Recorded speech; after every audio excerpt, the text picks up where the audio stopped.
ninyo ang aklat ng Joel. Joel chapter 2. Pakisabi po ng malakas, Joel. Meron bang kapangalan si Joel dito? Noong mga nakaraang mga pinag-usapan nating mga pangalan, of course may mga kapangalan, si Jonathan, si Joshua, si John, okay? Yun po yung mga pangalan na pinag-usapan natin ngayong month na to, at by October, iba na ang pag-uusapan natin kasi nga po, tinalakay natin itong mga nakaraan, yung mga pangalan sa Bible na dala-dala nila ang pangalan ng Panginoon. Kagaya nga ni na Isaiah, Jeremiah, yung ibig sabihin Yahweh. Nito naman pong September, pinag-usapan naman natin na nasa bungad ng kanilang pangalan ang pangalan ng Panginoon. Kagaya nga sabi ko kanina, Joshua, na of course, Yeshua, ang ibig talaga sabihin. Yung Jo, o kaya, ang ibig sabihin po noon ay Jehovah. Okay? Ngayon po, pag-uusapan nga po natin ang Joel, at gusto ko pong basahin natin ang chapter 2, and let's start with verse 27. Sabayan niyo po ako. You shall know that I am in the midst of Israel, and that I am the Lord your God, and there's no one else. And my people shall never again be put to shame. Okay, papansinin niyo pong mabuti dyan ha. Yung sabi po niya, I am the Lord your God. Gusto ko pong basahin natin sa isa pang version ng Bible. Meron po kasing version na hindi po tinranslate sa English yung pangalan ng Lord. Okay, so tingnan niyo po ang Names of God version ng Bible. The same verse, Joel chapter 2 verse 27. Sabayan niyo nga po ang magbasa. Sabi po dito, you will know that I am in Israel.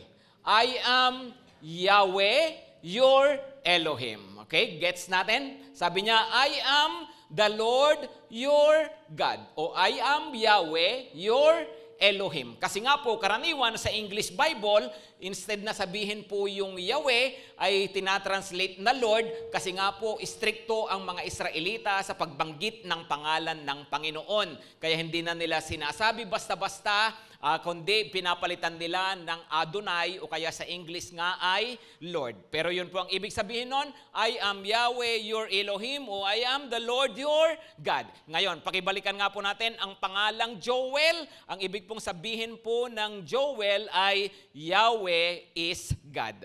Okay? Nakita po natin ang koneksyon? Jehovah is God. Yung Jo ay shortcut po ng Jehovah. Tapos yung El, of course, shortcut ng Elohim. Kaya po Joel o kaya Yoel sa kanilang kung sila ang magsusulat o magbabasa, Yoel, ang ibig pong sabihin po nun ay Yahweh is God o kaya Jehovah is God. Maliwanag po, mga kapatid. Ngayon, mahalaga na pag-usapan nating mabuti po ito at i-conclude natin itong mga pinag-uusapan natin nitong mga karaan na sa pamamagitan ng napakagandang pangalan na ito. Tingin ko po, maganda dito natin tapusin kasama yung ating deklarasyon ng buong puso ng ating Panginoon ay Diyos at nag-iisang Diyos. Amen po ba? Okay, so tatlong bagay na gusto ko makita natin dito sa verses na babasahin natin. So tapos na po tayo sa 27, tingnan natin ang verse 28. Sabayan niyo po ako. And it shall come to pass afterward that I will pour out my spirit on all flesh. Pakisabi po ng malakas, spirit. Balikan po natin yan. Tapos sabi niya, your sons and your daughters shall prophesy, your old men shall dream dreams, and your young men shall see vision. Verse 29, even on the male and female servants in those days, I will pour out my spirit. Verse 30, sabayan niyo po ako, and I will show wonders in the heavens and on the earth, blood and fire and columns of smoke. The sun shall be turned to darkness and the moon to blood before the great and awesome day of the Lord comes. Pag-isabi po ng malakas, day of the Lord. Verse 32, utang na loob, sabayan nyo na talaga ako rito, ha? No? Come on, pakisabi ng malakas, and it shall come to pass that everyone who calls on the name of the Lord shall be saved. Tatlong bagay mula sa ilang verses na to na sinulat o pinasulat ng Panginoon kay Joel. Una po, pag-usapan nating mabuti ang the Lord. Pakisabi po ng malakas, the Lord. Sabi po niya doon sa verse 27, the Lord your God. The Lord is your God and there is no one else. Wala nang iba pa. So napakahalaga, yun pong ating pagkilala sa ating Panginoong Diyos. Okay, mahalaga po na tayo alam natin kung sino ang ating Panginoon, sino ba talaga ang Diyos natin, pero hindi lamang dapat humihinto doon, alam din natin na siya lang talaga at wala nang iba pa. Wala nang pwedeng idagdag sa Kanya. Sabi po rin ng isang napakahalagang verse, Deuteronomy chapter 6 verse 4, na kinakanta rin naman yon, mayroong kanta yon, sabi niya, Hear, O Israel, the Lord your God, the Lord is one, and you shall love the Lord your God with all your heart, with all your mind, with all your soul, and with all your strength. Mahalin mo ang Panginoon mong Diyos. Siya na nag-iisang Diyos. Ibig sabihin, wala nang ibang Diyosin at pahahalagahan kundi siya. Ngayon, kung siya po ang nag-iisang Diyos at wala nang ibang Diyos, meron daw dapat pinakaiingatan natin sa ating mga puso. And that is idolatry. Kung mayroong isang Diyos, dapat wala kang Diyos-Diyosan. Amen? Ano po ang ibig nating sabihin dyan? Pag-usapan po natin ng medyo malalim, ha? Kasi po pag sinabing Diyos-Diyosan, of course, iba, ang iniisip agad natin, yung nakakita, nahahawakan, well, kasama yon, kaya basahin po muna natin ito, pero hindi ho tayo hihinto lang dyan. Tingnan nyo po, Exodus 20, verse 1 to 6. Sabayan nyo po ako ulit dito, Ito po ay 10 Commandments. Sino po ang may alam sa 10 Commandments? Kabisado nyo ba ang 10 utos? Yung iba ang kabisado nila pang 11 lang, no? Yung wag kang pahuhuli, no? Okay, itong babasahin natin ay bahagi ng 10 utos at ito yung unang dalawa. Sabi ng Panginoon, ang lahat ng ito ay sinabi ng Diyos. Ako si Yahweh, ang iyong Diyos, na naglabas sa iyo sa Ehipto at nagpalaya sa iyo mula sa pagkaalipin. Verse 3, huwag kang sasamba sa ibang Diyos maliban sa akin. Okay? Yun ang unang utos. Wala kang ibang Diyosin kundi siya lang kasi nga siya ay nag-iisang Diyos. Pangalawang utos, verse 4. Huwag kang gagawa ng imahen ng anumang nilalang na nasa langit, nasa lupa, o nasa tubig upang sambahin. Verse 5, huwag mo silang yuyukuran ni sasambahin sapagkat akong si Yahweh na iyong Diyos ay mapanibughuing Diyos. Ano po ang ibang Tagalog ng mapanibughuin? Siloso. I am a jealous God. May karapatan bang magselos si Lord? Come on, may karapatan bang magselos si Lord? Of course, siya ang gumawa sa'yo, siya ang may-ari ng lahat ng mayroon ka, at siya ang may hawak ng buhay mo, tapos mayroon kang ibang sasambahin maliban sa kanya, natural magsiselos siya. Di ba? Hello? Yung ang pinaludan mo lang yung ginawan mo lang na mabuti, yung minahal mo, kahit na maliit na bagay na ginawa mo, pero tapos meron siyang ibang loves, ang syakit besh, di ba? Now, of course, masakit yun. So si Lord, nagseselos siya. Tapos, ito po, idugtong natin pagbabasa, sabi niya, ang kasalanan ng mga magulang ay sinisingil ko sa kanilang mga anak hanggang sa 3 o 4 na salinlahi. Ano raw? Sabi ng Panginoon, ako ay selosong Diyos, kung ipagpapalit nyo ako sa iba, sisingilin ko kayo hanggang sa 3 o 4 na salinlahi, up to the 4th generation. Ha? Ibig sabihin, mana-mana. Oo, may ganon, mga kapatid. Well, pwedeng mana-manang sakit. Sipunin lolo mo, sipunin ang tatay mo, sipunin ka, sipunin ang anak mo. Pwedeng ganon, kasi nga 4 na generation. Well, pwedeng i-explain nyo na, genetics yan, Pastor. Ano yan? Physiological yan. Natural yan kasi hereditary. Pare-pareho ng sakit. Paano naman yung maagang nabiyuda lola mo, maagang nabiyuda nanay mo, maagang nabiyuda, ikaw maagang nabiyuda. Paano naman yung ganon? Kung pare-pareho ng kwento mula pa sa naunang generation, ano na yon? Nagkataon lang? O mana-mana pa rin? Hello? O kaya, nasagasaan si lolo, nasagasaan si tatay, nasagasaan si anak, nasagasaan din. So, paano na yun? May minana doon? Hindi, mana lang talaga. Minana nila kasi yung kotse walang preno. No? yung binana nila yung kalsada na tinatawiran nila, kaya pare-pareho sila ng kwento. Ganun ba yun? No? Well, mayroon palang nangyayari na pare-pareho ng kwento, minsan mahirap ipaliwanag, pero minsan pala kasi mayroon pong kasamang sumpa sa buhay. No? At ito nga sa kanya, sabi niya, hanggang sa 4 na salin lahi. No? Imagine, no? baog ang lolo mo, tapos baog tatay mo, malamang baog ka din. Pag nagkaanak ka, yung anak mo, malamang baog din yun. Paano yon? Problema nyo na yon, ha? Hindi ko na problema. Hindi ko na problema yon, no? Pero sabi nga rito, no? Sabi niya ay hanggang sa ika-4 na salin lahi. Ngayon mga kapatid, I want you to listen to this. Ang Panginoon, totoo, merong mga nangyayari hindi maganda from generation to generation, pero ang maganda sa iyo, sa generation mo, itigil mo na.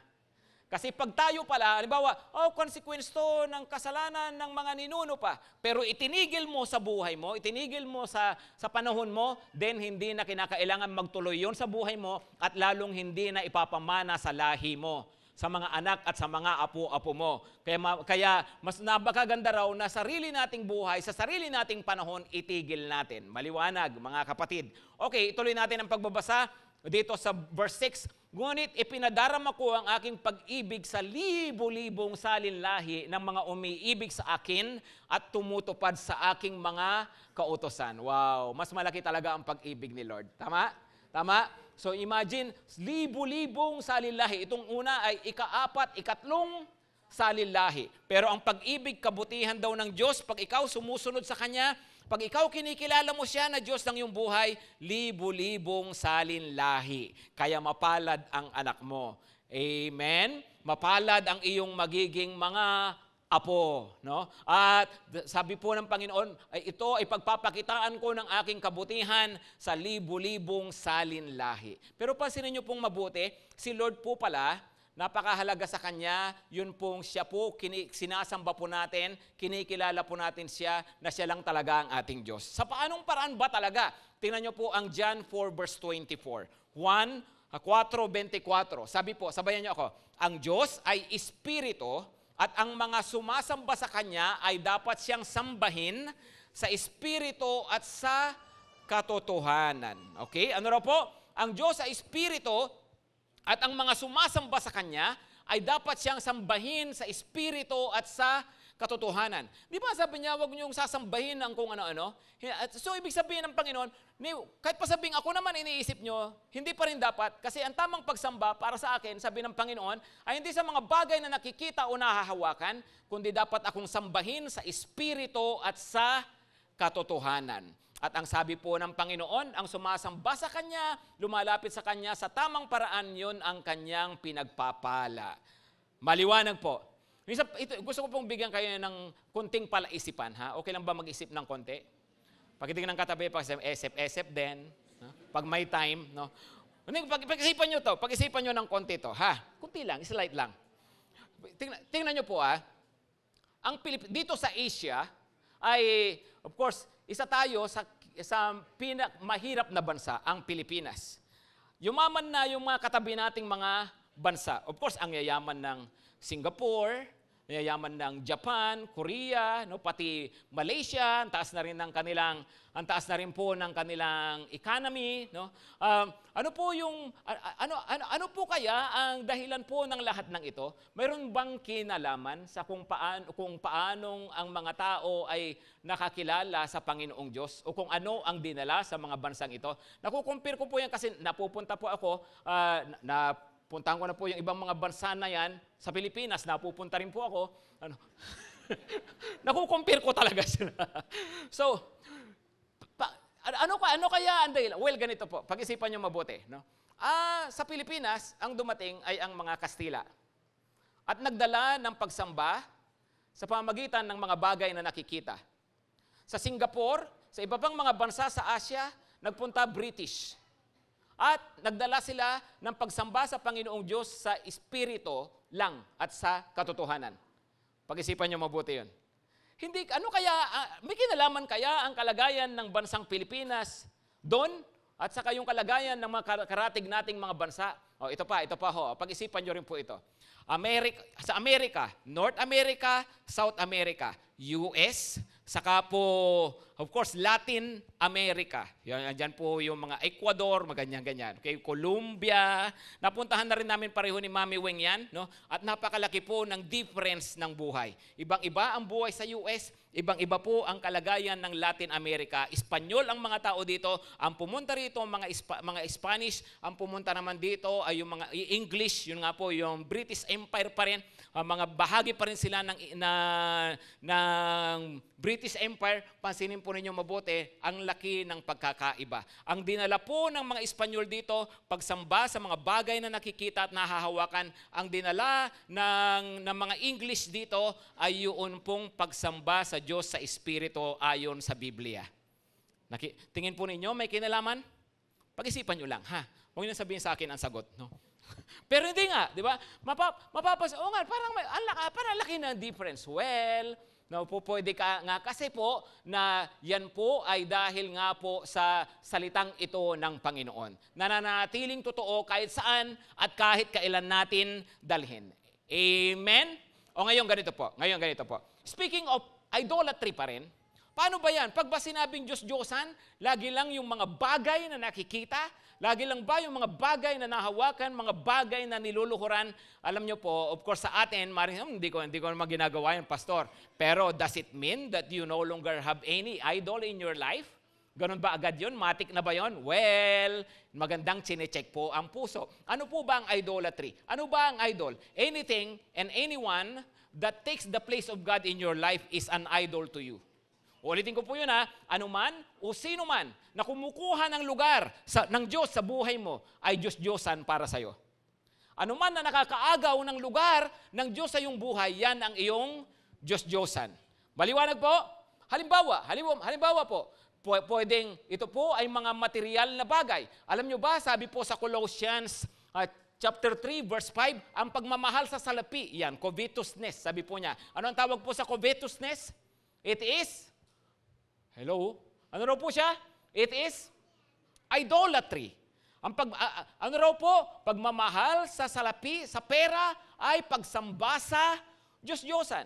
So po pwedeng ang isang tao, hindi naman kinakailangan maging mayaman, hindi naman kinakailangan maging mapera, pero depende po sa attitude natin sa pera. At kung tayo po nabubuhay para sa pera, kung puro pera ang iniisip natin, at kaya natin gumawa ng kahit ano, basta magkapera, then ibig sabihin na Diyos natin ang pera. Pwede nating ipagpaliban si Lord para sa pera, then ibig pong sabihin, nagiging Diyos natin ang pera. Again, that is idolatry. Maliban sa pera, ano pa? Pwedeng tao. Tingnan po ninyo ang Matthew chapter 10 verse 37. Matthew chapter 10, sabi po, whoever loves father or mother more than me is not worthy of me.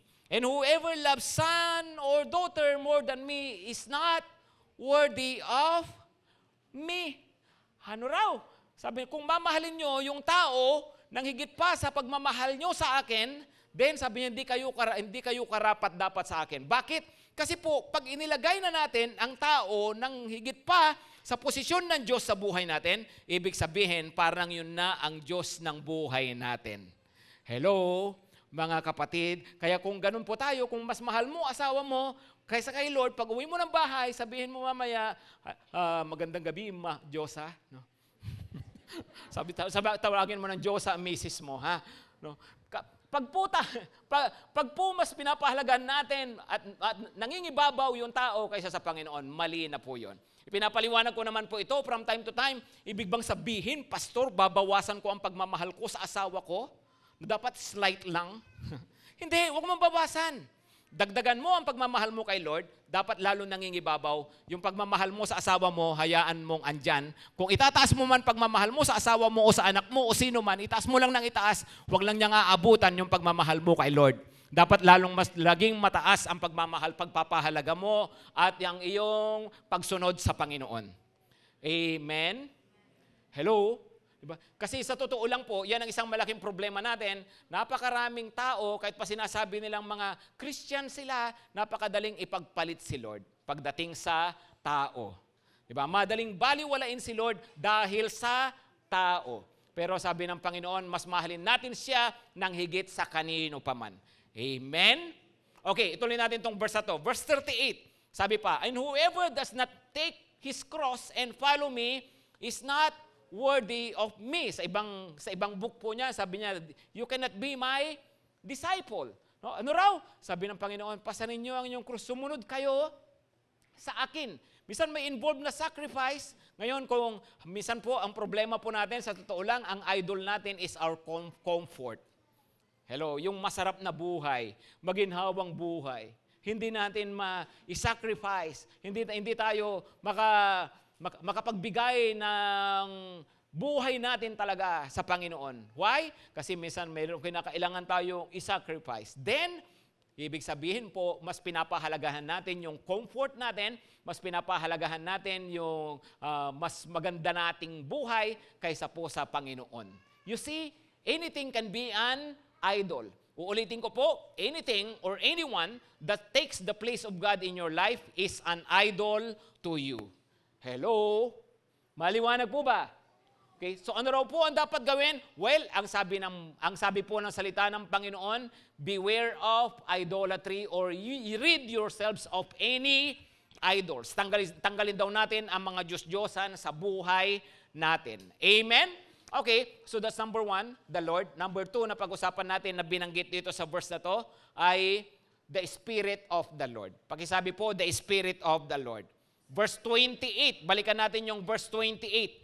Joel 2 verse 28, and it shall come to pass afterward that I will pour out my spirit on all flesh. Ibubuhos ko ang aking espiritu sa lahat ng tao.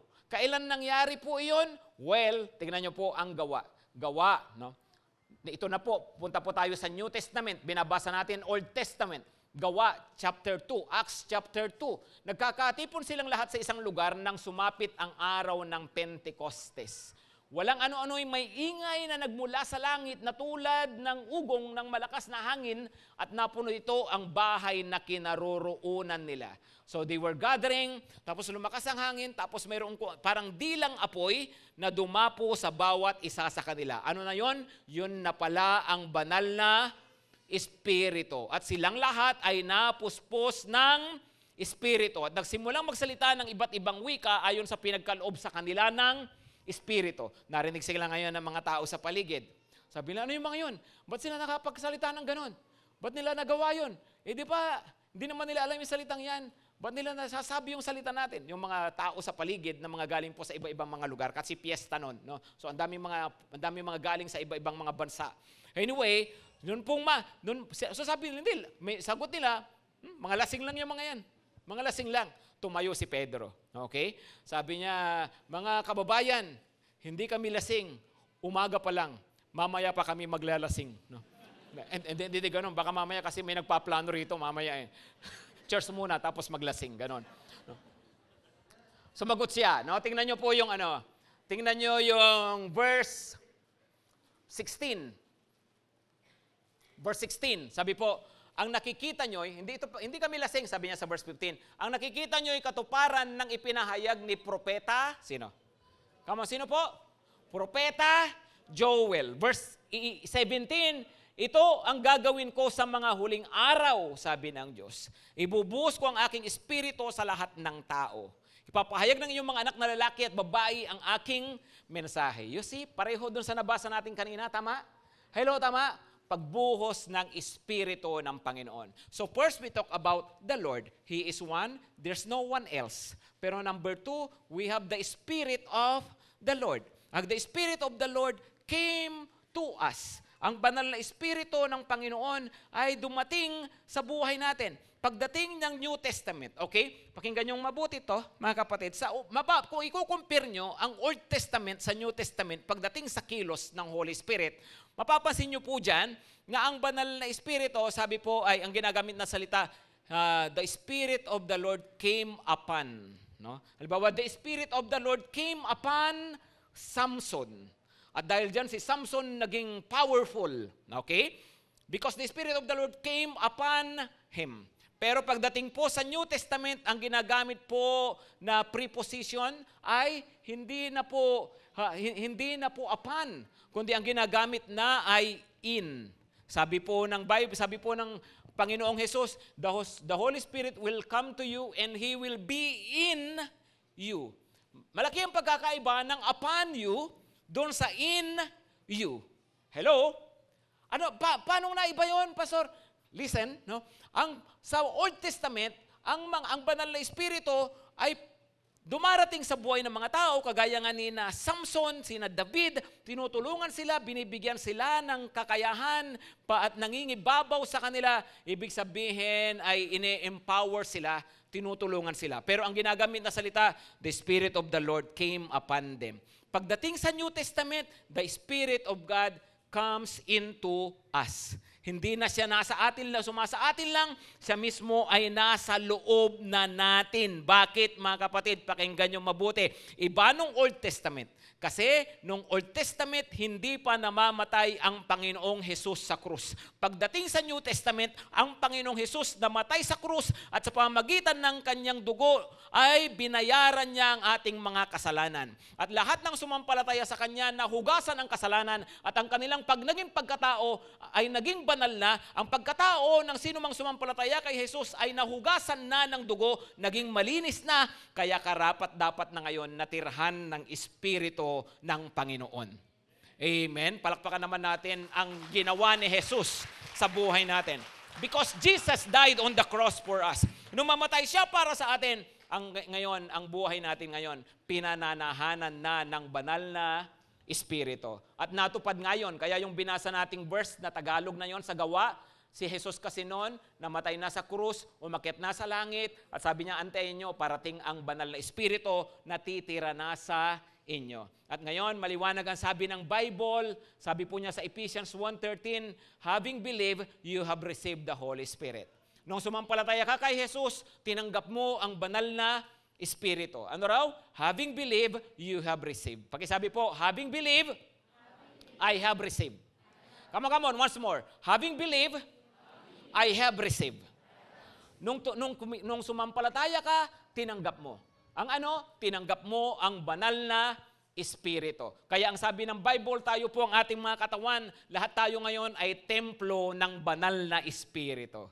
Hello? Ang iyong katawan ay templo ng banal na Espiritu. Nakatira sa atin ang banal na Espiritu ng Panginoon. At dahil nga dyan, ang Espiritu ng Panginoon ang kumikilos sa atin, tumutulong sa atin. At nararanasan natin siya sa buhay natin. Amen ba? Amen? Ang banal, alam niyo po, malalaman natin ang banal na Espiritu na nasa sa atin sa pamagitan ng mga pagbabago kahit sa ating mga kalooban. Mapapansin niyo po yan. Di ba ngayon ay para, dati pag isang kasalanan, isang kalukuhan na ginawa natin, hindi naman tayo nagigilty, parang okay lang sa atin. Pero bakit ngayon iba na pakiramdam natin? Kasi nga po, ang Holy Spirit nasa atin na. Right? Dati wala ka namang hilig sa pag-church. Wala namang hilig. Tinatawanan mo ngayon mga nagtataas ng kamay at pumapalakpak kay Lord, parang mga baliw. So, mga born again, mga born against, mga born again patawag mo. No? Pero bakit ngayon kasama ka na rin? So baliw ka na rin. No? Ay bakit? Kasi nga, nasa iyo na ang Espiritu ng Panginoon. Mga bagay na dati hindi mo makita sa sarili mo, pero ngayon ayan ka na. No? Bakit? Kasi nga po, andyan na ang banal na Espiritu sa buhay natin. Yun po yung sinasabi na because of the Holy Spirit, you will have a new heart. You will have a new spirit. Magkakaroon tayo ng bagong puso. Magkakaroon tayo ng puso para sa Diyos. Magkakaroon tayo ng puso na laban sa kasalanan. Kasi nga po sa banal na Espiritu na nananahan sa atin. Sabi rin po ng Panginoon, darating ang panahon na hindi natin kailangang magturuan sa isa't isa. Kasi nga po ang banal na Espiritu ang nangungusap sa atin. Hindi ibig sabihin na hindi na tayo makikinig. Ang ibig lang niyang sabihin ay mayroon ng Holy Spirit na kung ano man yung narinig mo, nabasa mo, ipapaalala niya sa iyo. Diba? Kasi nga po may Holy Spirit na nasa sa atin at tumutulong sa atin upang ipamuhay ang salita ng Diyos. Maliwanag po? Pero another thing, mga kapatid, listen, another thing, when the Holy Spirit of God came, ang purpose po niya is to empower. Pakisabi po ng malakas, power! Sabi mo, oba. No? Power. No? Pag ano po ang power? Sabi niya, the Holy Spirit shall come to you, Acts 1 verse 8, and you shall receive power. And you shall be my witnesses. Pakisabi po ng malakas, witnesses. Ano yung power? Ano yung pangunahing dahilan? Bakit nasa atin ang Holy Spirit? Ano po yung isang pangunahin? Sabi po ng Panginoon, para daw tayo maging saksi. Don't you know that you have the voice? Alam nyo ba may boses na kayo? Mari sabihin, hindi naman ako pinapanginoon, sino lang ba naman ako? Kapatid, no? Alam mo, baka hindi mo lang alam yan, pero baka kunting salita mo lang, akala mo wala lang. Pero yung pala, nagiging binhi na yan. Nagiging seed na mayroong power. Nag-invite ka, siguro hindi ka sinama, minsan, nag-share ka, nagkwento ka tungkol sa buhay mo, siguro akala mo walang dating, pero hindi mo na alam kung ano ang susunod na mga mangyayari, kasi nga, meron ka ng power. Diba sabi niya, you shall have the Holy Spirit, and your young men shall see visions, you shall speak, you shall prophesy, o sabi nga niya kanina, kayo ay magpapahayag ng mga mensahe ng Diyos. Tayo po mga gagamitin ng Panginoon. Amen? Hoy, gamitin naman natin yung power na yan, ha? No? Invite people, share the gospel, lead people to the Lord, kasi they need to know the Lord. Amen? Paggamit po tayo sa Panginoon. So, the Spirit of the Lord. Okay, next, number 3. Doon po sa binabasa natin ulit, sa Joel chapter 2, verse 30. Joel chapter 2, verse 30, o kaya sa 31 na lang, sabi, the sun shall be turned to darkness, and the moon to blood. Darating ang panahon, magdidilim ang lahat. Ang buwan ay mamumula. Sabi niya, hindi naman ho kagaya nung natural phenomenon. Hindi naman yung gano'n. Pero ito talaga pong darating ang panahon, sabi niya, magdidilim ang paligid, tapos mamumula ang buwan, tapos before the great and awesome day of the Lord comes. Number 3, ano po yung number 1 muna? The Lord. Okay, number 2, the Spirit of the Lord. Number 3, the day of the Lord. Ano po ang ibig sabihin ng the day of the Lord? No? Araw ng Panginoon. Ano po ang ibig sabihin nito? Tingnan niyo po ang Peter. No? Pakipakita nga yung sa Peter chapter 3. 1 Peter chapter 3 ba? O 2 Peter. Yung sabi po niya, ang araw ng Panginoon. No? Ang araw ng Panginoon ay darating kagaya ng magnanakaw. Ang araw ng Panginoon ay darating kagaya ng magnanakaw. Ano ang ibig pong sabihin nun? 3 verse 10. No?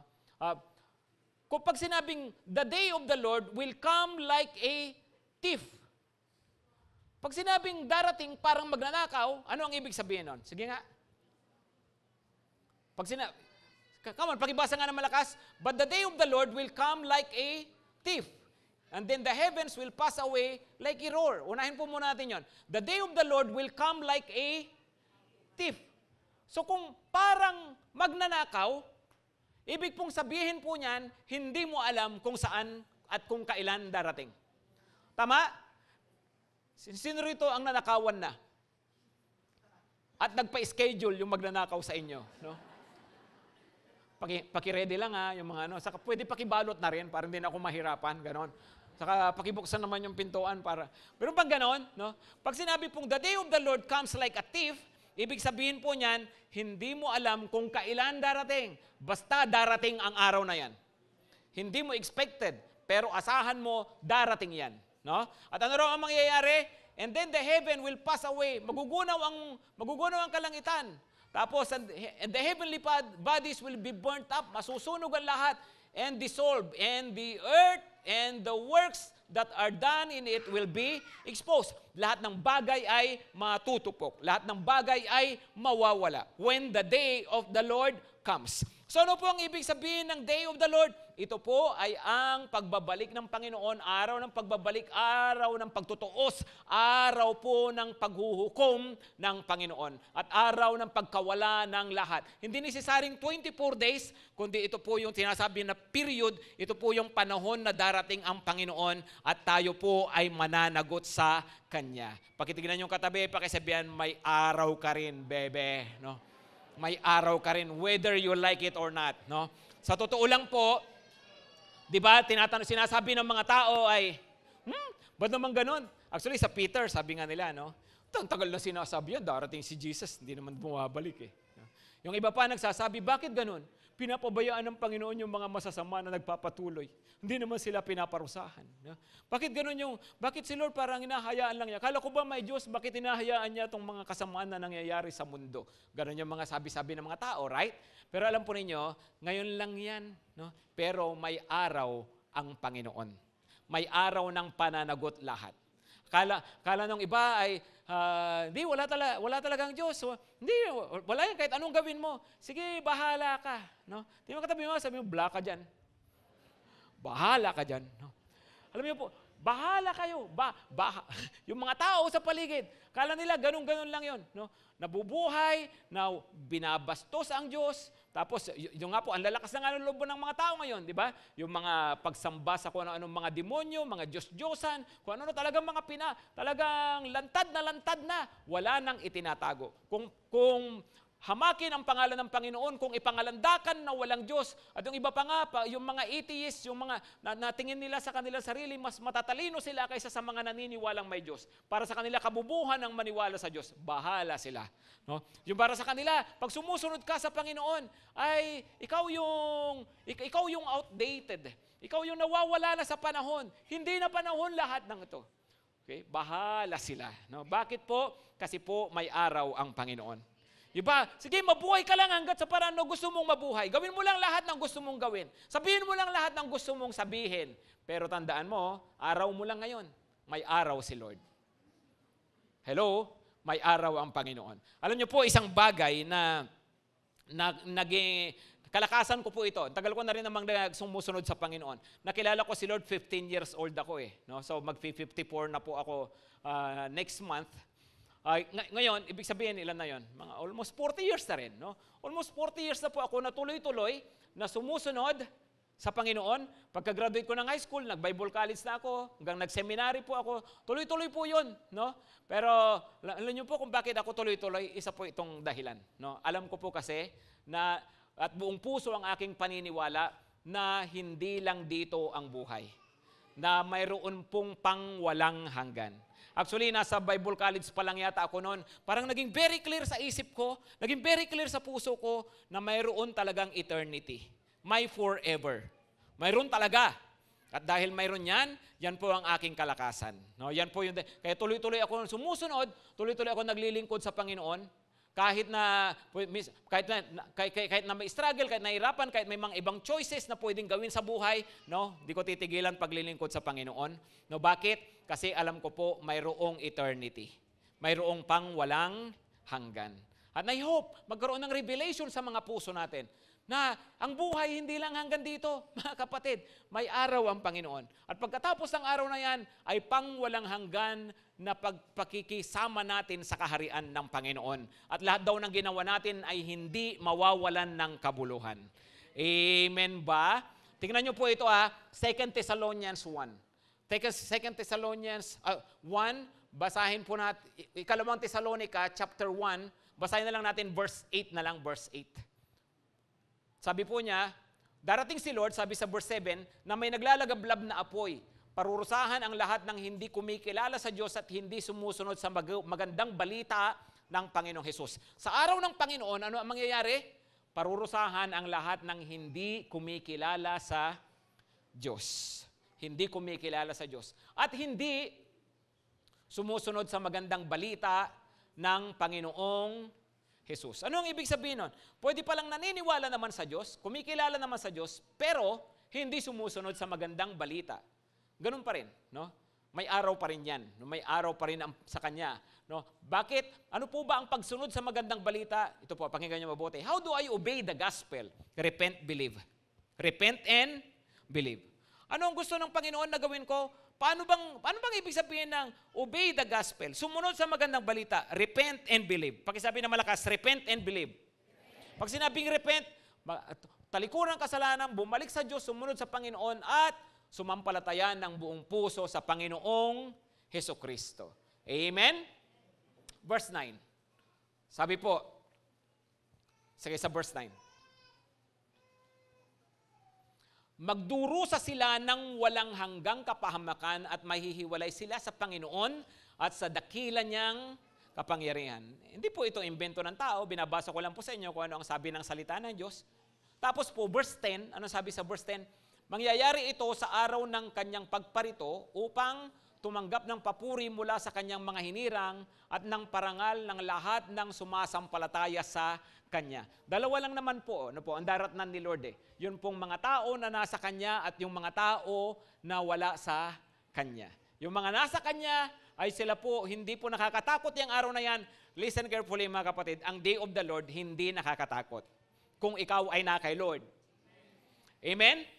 Hello? Ang araw ng Panginoon, hindi dapat katakutan kung ikaw ay nasa Panginoon. Ito po ay nakakatakot lang sa mga tao na wala sa Panginoon. Amen. No? Ang araw po ng Panginoon ay para sa mga tao na sumasampalataya sa Kanya. Ngayon, anong ibig sabihin nito? Hindi to naman ako every Sunday. No.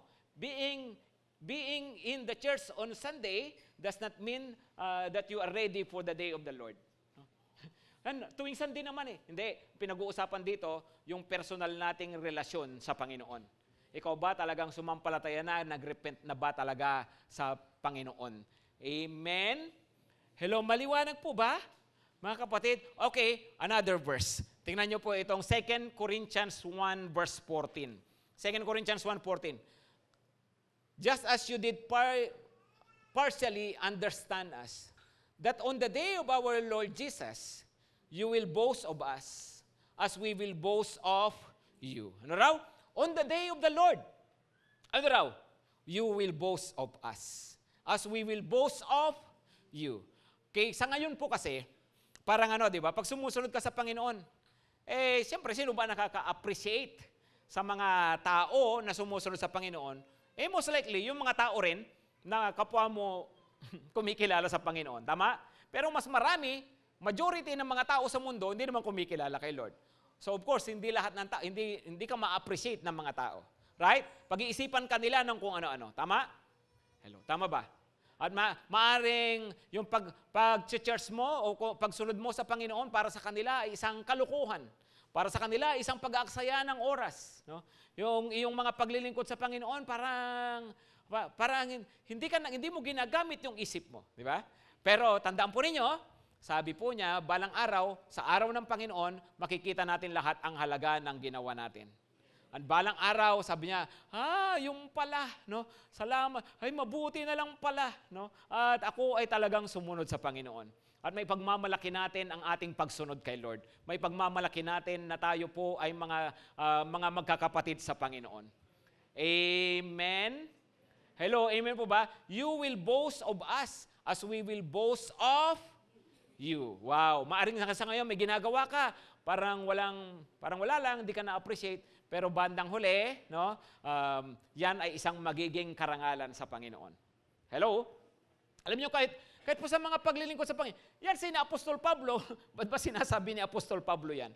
Sabi niya, kasi ngayon, kahit kaming mga apostol, yung mga tao, iba ang pagtingin sa amin.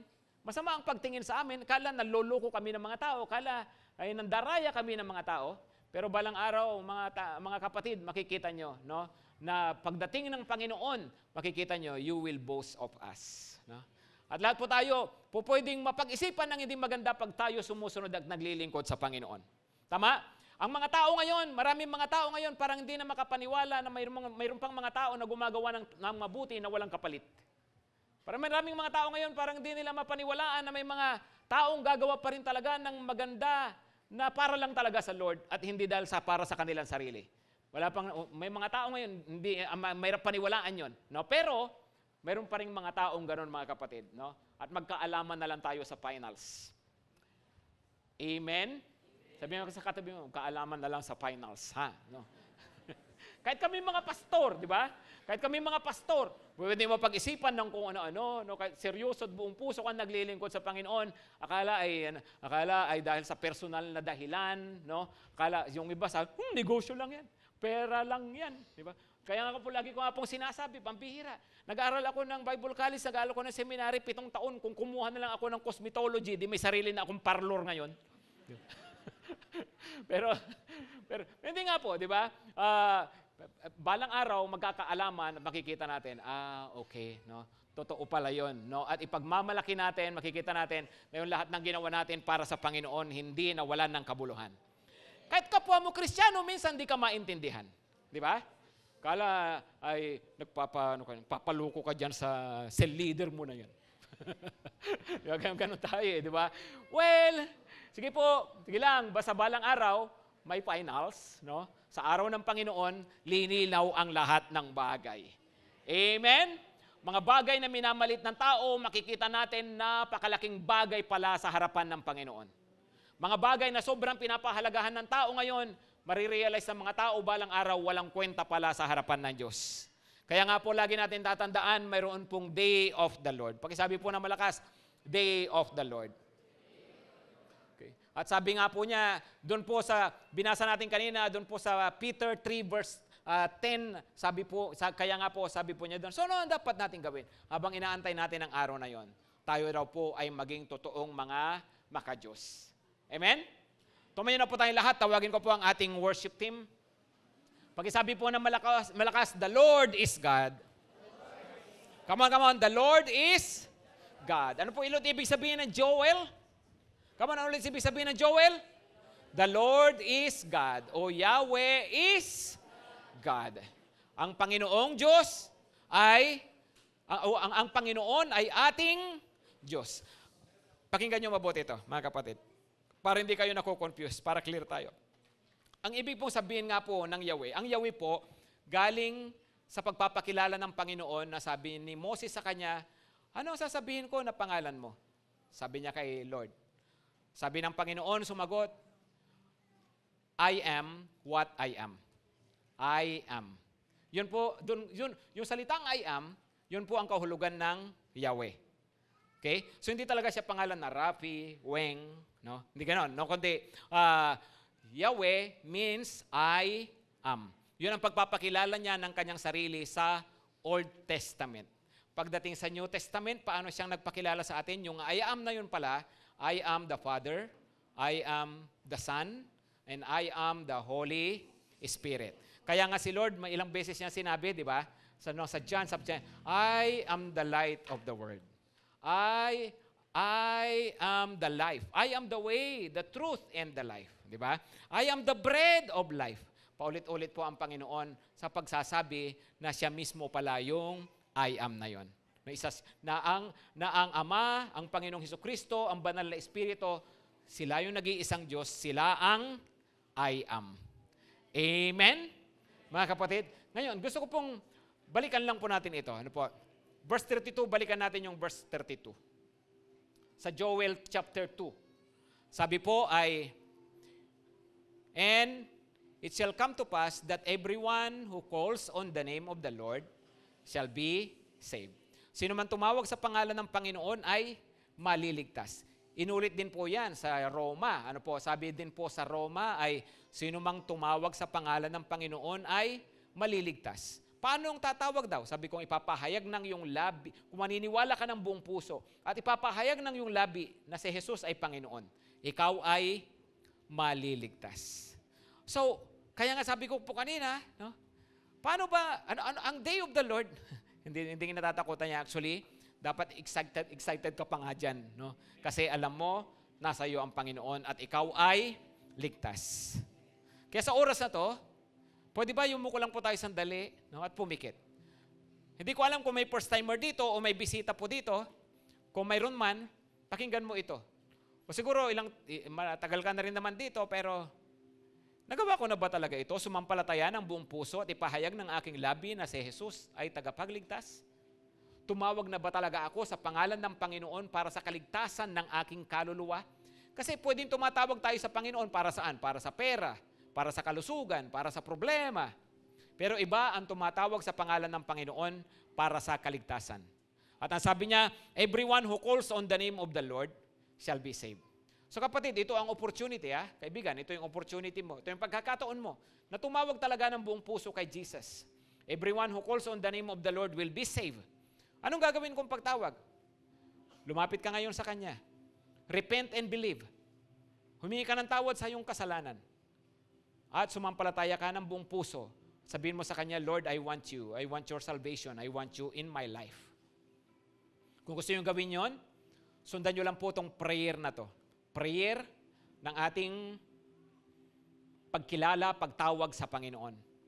Sabihin nyo po ito, Panginoong Jesus, sumasampalataya ako sa iyo ng buong puso na ikaw ay nagkatawang tao at namatay sa krus at muling nabuhay. Panginoong Jesus, binayaran mo ang aking mga kasalanan. Sa oras na to, tinatanggap kita bilang Panginoon at tagapagligtas ko. Tinatalikuran ko ang mga kasalanan ko. Panginoong Jesus, pinapahayag ko ngayon na ikaw ang aking Panginoon at ang aking tagapagligtas. Salamat po, Panginoon. Thank you, Lord. Pakinggan natin ito mabuti, mga kapatid. No? Pinag-uusapan natin ngayon, para sa lahat na po ito, pinag-uusapan natin ngayon, the Lord is God. The Lord is God. Madaling sabihin. At madali ring angkinin na may Diyos ako, kinikilala ko siya. Pero kumusta ang buhay natin? Nabubuhay ba talaga tayo na may Diyos sa buhay natin? Meron kang Diyos pero wala kang Diyos, pwede yon, no? Meron tayong pinupuntahan sa church pero hindi naman natin talaga siya tinuturing na Diyos ng buhay natin kasi kung siya Diyos ng buhay natin, then ibig sabihin sinusunod natin siya. At kung mga panuntunan niya sa buhay, yun ang sinusunod natin. At kung siya talaga ang Diyos natin, pinagtitiwalaan natin siya at pinapahalagahan natin siya sa buhay. So is the Lord your God? Is He truly your God? Is He your only one God? Kung sa oras na to, alam mo sa sarili mo, Panginoon, marami ka pang karibal sa buhay ko eh. Hindi pa talaga kita ginagawang number one eh. Dami pa rin akong mga, kung ano-anong mga Diyos-Diyosan sa buhay ko. Then kapatid, lay down your idols. Suko mo na yan sa Panginoon, sabihin mo, Lord, pinipili kita. Walang ibang pinakamahalaga, pinakamaganda na pag-ukulan ko ng buhay ko, kundi ikaw. It's you alone, Lord. Ikaw lang, Diyos ko. Ikaw lang. At ikaw ang jojosin ko habang buhay. Ikaw ang masusunod sa buhay ko. Sa oras pong ito, pwede mong sabihin niya sa Panginoon, sabihin mo, Lord, you are God. You are my God.